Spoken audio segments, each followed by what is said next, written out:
While classrooms across Eastern North Carolina stand empty and students and teachers are tucked away at home, we know a great secret. Learning can happen anywhere.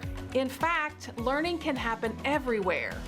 Welcome to Eastern Carolina Education Connection, a partnership with WNCT and Pitt County Schools. We're here to connect and reconnect with students, teachers, parents, and community during this unique and remarkable time in our state's history by helping you learn from right where you are. Hi friends, welcome to today's episode of Eastern Carolina Education Connection. I'm betting a lot of you are going to be able to connect to today's lesson. Anybody have a baby sister or a baby brother? Remember when your parents maybe brought that baby home, when your family got that new baby at home?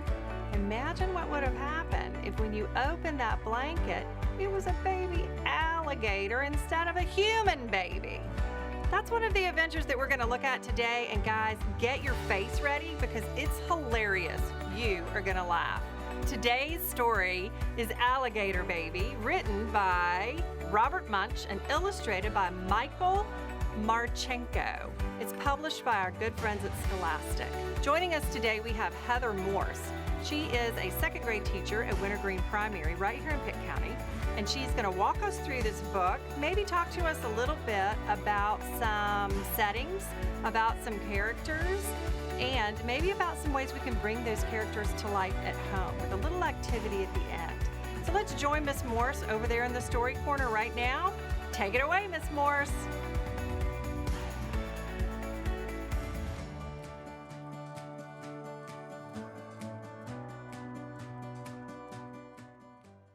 Hey everyone, I'm glad you joined us today. I'm Mrs. Morse, and this morning when I woke up, I was feeling a little bit sad. Usually today I would be seeing my students and my teacher friends, and I can't do that today. And maybe you're feeling the same way. Maybe you missed your school friends and your teacher.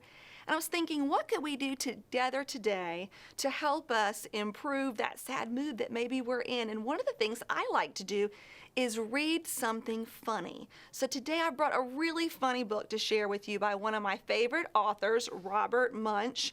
Robert Munch writes lots of funny books for children. I hope when we get back to school you'll check him out in your school library. This book is called Alligator Baby. And one of the things that we know good readers do, as they hear a story, they make predictions. So today we're going to make some predictions during the book. You got to use two things. You got to use your schema. That's all the stuff up in your brain that you already know. And you've got to use clues from the book. So we're going to put those two things together today and make some predictions in the story Alligator Baby, and also make ourselves laugh. Are you ready?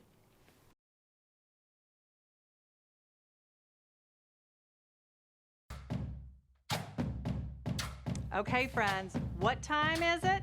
It's wiggle time. Stand up, stretch out those muscles, get them going. Let's get ready to move with our special guest today. Morning, everybody. Jake Denny here with Pitt County Schools Adaptive PE. We have Miss Michelle Mazie that is going to be demonstrating our activity, and we have Jonathan Wells behind the camera. Today, we are working on flexibility, and we're working on our core muscles, which are our abs. Michelle is going to be demonstrating how to do a twist side to side for 20 seconds. If you notice, her feet are shoulder width apart. They're stationary, meaning they're not moving. Her arms are bent in a 90-degree angle, and she is twisting side to side. She's not going real fast. She's going at a nice, steady pace. You can also do this exercise with a pool noodle or even a broomstick. And you would hold that pool noodle or broomstick out, like Miss Mazie is showing. And again, her feet are shoulder width apart. They're stationary, not moving, and she is twisting that trunk side to side. Good job, Miss Mazie. Now, another way we can do this is by sitting. Again, our feet are flat on the ground. Let's get our arms up. Arms are bent at a 90-degree angle. And again, she is just twisting that trunk side to side. Very good, Miss Mazie. And again, we're working on flexibility and those core muscles. We appreciate you joining us for today's activity. If you need any more resources, you can find them at pcsadaptivepe.weebly.com. And we look forward to seeing you again soon. Thank you and see you later. Bye! Hey everybody, welcome back. I hope you enjoyed the book Alligator Baby. And as we were reading, there were a couple of words that really stood out to me that I want to talk about. The first word is this word. This word is jealous. And do you remember in the story who kept saying the word jealous? It was the little girl's mom. She kept saying, "Don't be jealous." Do you know what that word means? Lots of times if you have a new baby brother or sister, everyone pays attention to them because they're so tiny and cute, and you feel like, I wish someone would pay attention to me. That feeling that you have, that feeling is called jealous. In the story, she kept thinking Kristen was jealous, and she wasn't. She was just trying to get the right baby. Another good example of jealous, I have 2 dogs, and if I pet one dog, the other dog will come over there and stick his nose in because he wants me to pet him too. He's jealous. He says, "Don't pay attention to the other dog, pay attention to me." Another interesting word in our book was this long word right here, chandelier. Do you remember who was hanging on the chandelier? I'm going to show you. That gives us a little clue about what it means, because if you're going to hang on something, it's got to be up above you. Look at the gorilla baby hanging on the chandelier. A chandelier is a light fixture. So it's lots of little lights that come on together to make a big light. Some of them might be in a dining room, like maybe in this house. Sometimes there's big fancy ones. Maybe if you got to go to a big fancy hotel, something like that, you might see a fancy chandelier, that light switch. Hopefully you never have a gorilla baby hanging from your chandelier. That would be kind of crazy. Well, today our story was written by Robert Munch, but the illustrator was this man named Michael Marchenko, and he did a really great job with the illustrations, the pictures in the book. Now, I was thinking, could I learn to draw an alligator, because I don't know how? And I think I can. I'm going to show you the steps that I take when I want to learn to draw something new. I think about what shapes do I know that make up what I'm trying to draw, and I break it down into little parts. And that's what I'm going to do today. I'm going to show you how I'm going to learn to draw an alligator, and then maybe you can try that at home too. All right, so first I'm going to think about the alligator's head, which is going to be an oval. Remember, oval is a kind of a circle that got squished a little bit. So we're going to do the head. It's an oval. Oh, now I hope I saved enough room for his long snout. What shape do you think that snout could be? I'm thinking a triangle. So I'm going to come out here and make a triangle for my alligator snout. Okay, now thinking he's got to have 2 eyes. What shape works with the eyes? I think an oval. So here's what I'm going to do. I'm going to make an oval for the eye. And then the other eye is going to be half of an oval because it's back behind the other side of his head. Now, if I wanted to add a little detail, I could put his pupils. That's that little black circle in the middle of your eye. Okay, now the alligator has nostrils. That's the holes in your nose. And they use that to stick their head up above the water so they can be underwater but still breathe. So 2 little small ovals, that's going to be his alligator nostrils there on the end of his snout. Now our alligator, of course, has to have a big mouth with teeth. So for that, I'm going to use a zigzag. Where zigzag's a line that goes up, down, up, down.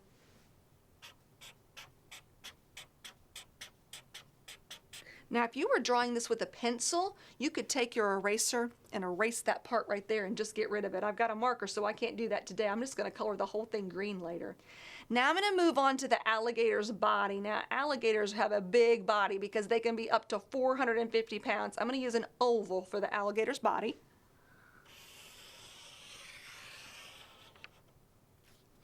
And then we've got to have the alligator's tail. So what shape do you think might work for the tail? I'm thinking triangle again, like we did for the snout. A triangle tail.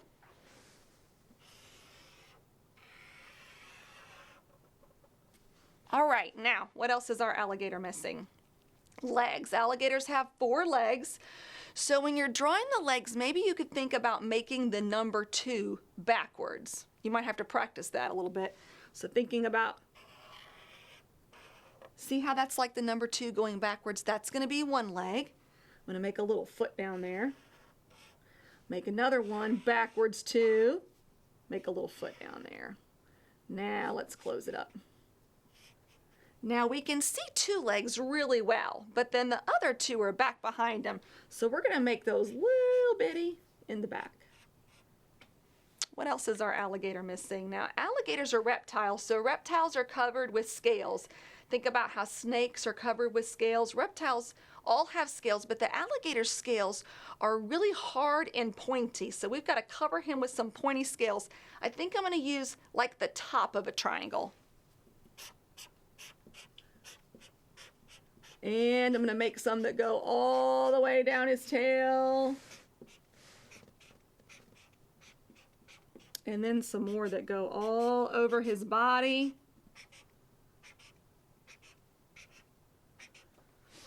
All right, what do you think? Do we have all the parts? I think so.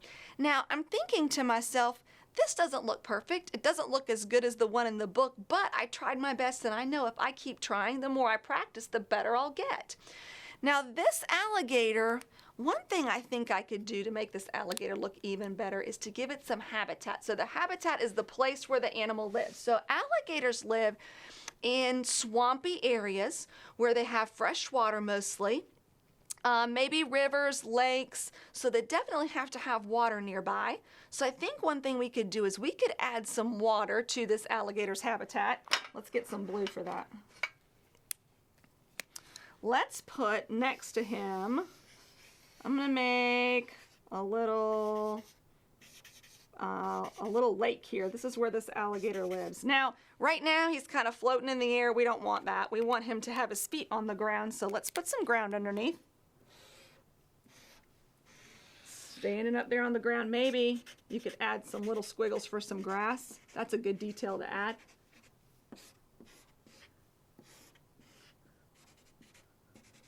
Okay, now that's looking more like it. Now he's not hanging in the air anymore.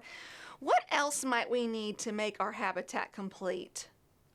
Maybe some sky, clouds. He's outside, right? We're gonna let it be a sunny day, so you could add a sun up here to the top. I'm gonna add my sun up here. Alligators like to lay out in the sun. They're cold-blooded, so the only way they can keep warm is to let the sun warm their body. So he's got to have some sun to keep warm. He's gonna sunbathe right now. The other thing you could add, maybe you want to add some clouds. Whoops, this is not my markers now. There we go.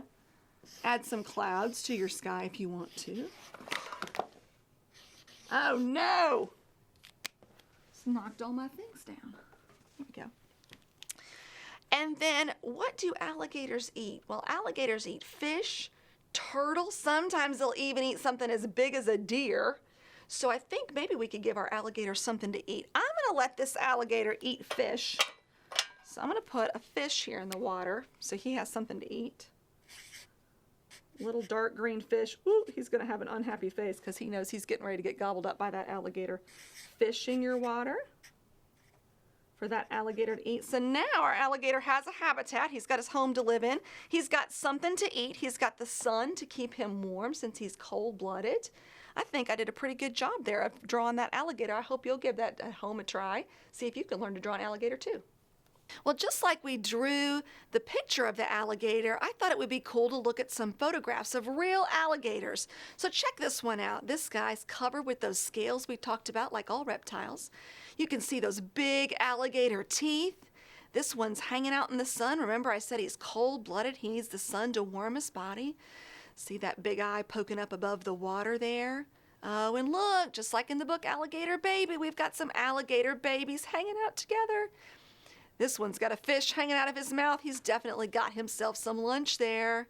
I hope you enjoyed reading Alligator Baby with me today, and that you'll try drawing an alligator at home. If you do, please post it to our Facebook page so I can check it out and see what you've done. Have a great day, everybody. I couldn't think of any better way to bring you some positivity today than being able to talk to some of our incredible counselors. Let's go see who's in our Counselor Corner today. Hi, and welcome to the Counselor's Corner. I'm Olivia Salter, school counselor at Ridgewood Elementary School. Today, I wanted to talk to you about a way that we can express our feelings and our thoughts during these times while we're at home.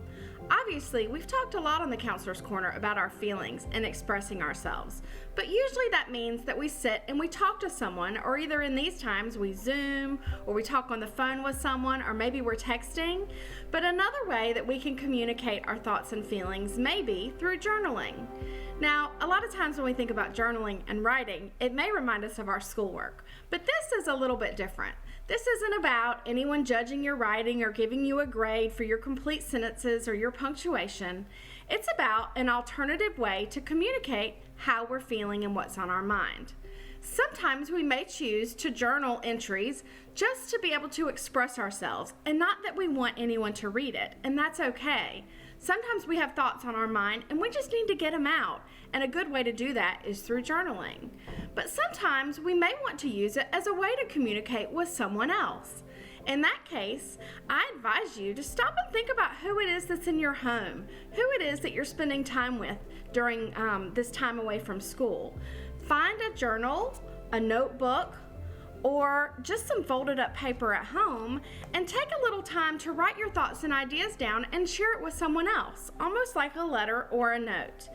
Take the time to write your ideas down, share it with them, and let them respond to you. Now, they're not responding to you to give you a grade or judge what you wrote. They're responding so that you know you were heard and that someone cares about what you have to share. Sometimes you may think, I don't know what I would write about, and that's okay. Sometimes it can be as simple as what you did that day, or give yourself a writing prompt. It could be maybe list 5 things that you're thankful for. It could be what one thing are you looking forward to most when we get out of our time in quarantine. It could be anything at all. It's not about something being right or wrong, or if your spelling's correct or not. It's about giving you an alternative way to communicate with others and to feel like you're connecting to someone during this time. And remember, you don't always have to share it with someone. Maybe you just need a quiet place in your room where you can stop and have a chance to write about what's on your mind. That's okay too.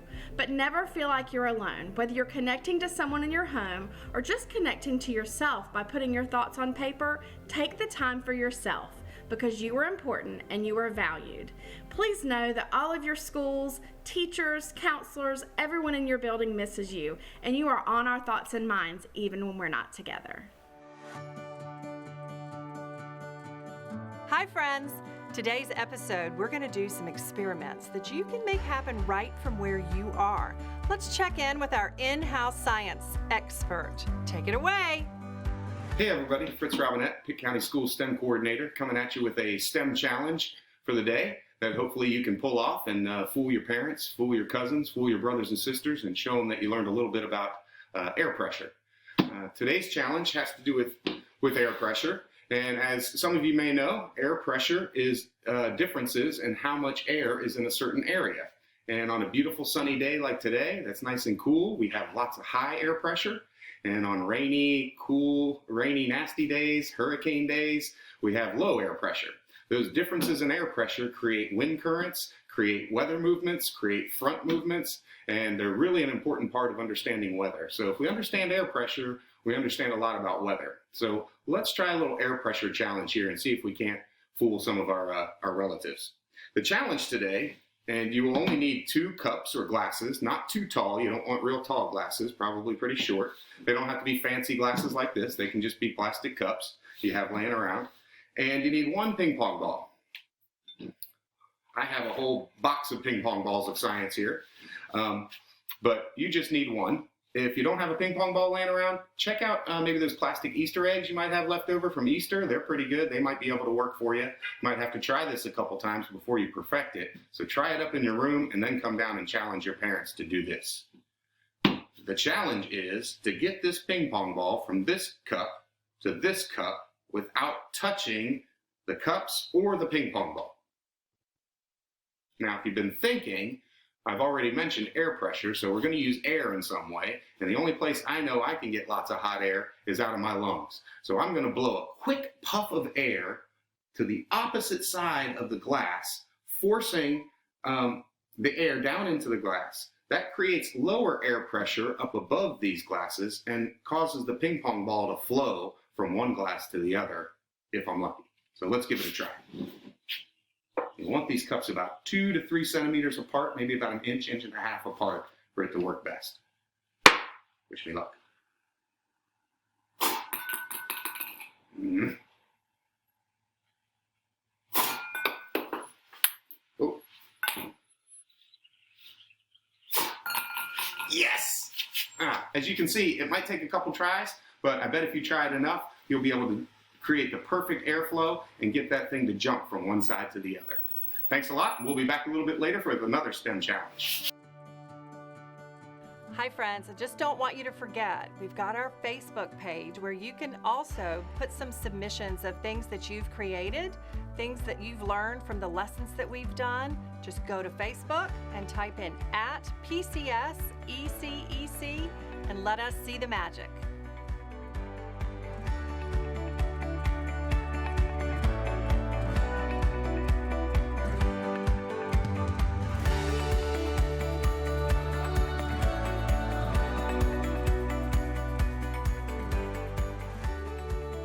I'm so glad we got to spend this time together on Eastern Carolina Education Connection, and I'm really looking forward to our next episode where we can learn and explore together from right where you are.